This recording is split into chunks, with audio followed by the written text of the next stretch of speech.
La valorisation professionnelle de la fonction enseignante est devenue une réalité.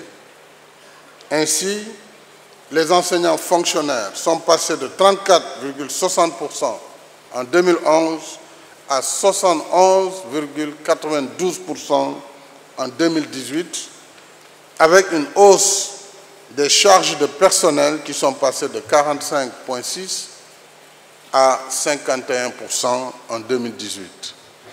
De plus, j'ai tenu, mesdames et messieurs, à satisfaire au prix d'arbitrage souvent difficile, tellement les urgences sont nombreuses et multiformes, les préoccupations des enseignants, dont certaines datent de plus d'une décennie.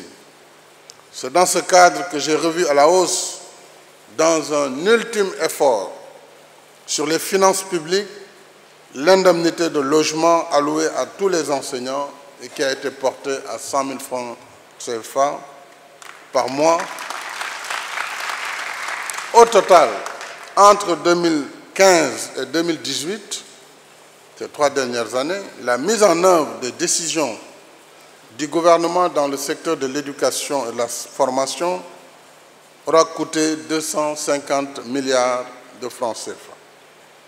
En même temps, le gouvernement s'est lancé dans la construction de centres régionaux de formation des personnels de l'éducation, à raison de 800 millions en moyenne par centre, pour mieux prendre en charge le volet formation initiale et continue. Les centres régionaux de formation des personnels de l'éducation de Fatick, de Kaolack, de Louga et de Kaffrine sont achevés. Et ceux de Ziguinchor et Diourbel sont en cours de construction. Ces efforts budgétaires considérables confirment ma volonté d'asseoir un environnement favorable à une éducation de qualité qui porte l'émergence du Sénégal. Mesdames et messieurs, honorables invités, je sais qu'il reste beaucoup à faire pour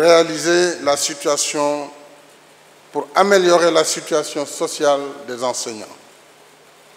Mais tout ne peut être supporté par les finances publiques.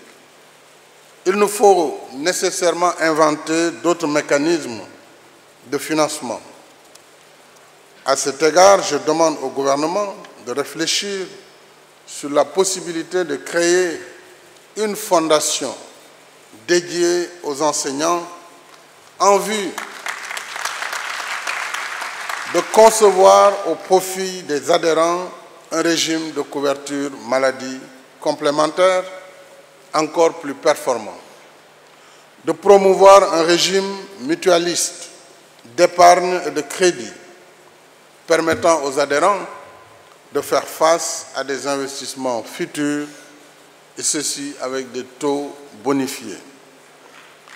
Cette fondation pourrait également poursuivre des objectifs d'aide à l'acquisition et à la construction de logements, objectifs qui cadrent parfaitement avec ma volonté de doter chaque Sénégalaise et chaque Sénégalais d'un logement décent.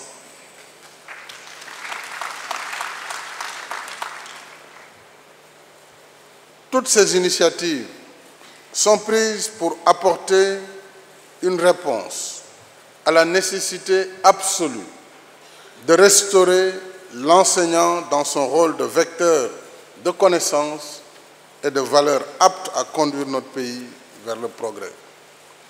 Je voudrais donc saisir ce moment solennel pour témoigner à nouveau notre reconnaissance aux enseignants pour leur esprit patriotique. Je réitère toute mon admiration à ces citoyens modèles qui œuvrent sans relâche, avec courage et dignité, à l'édification d'un Sénégal prospère et solidaire.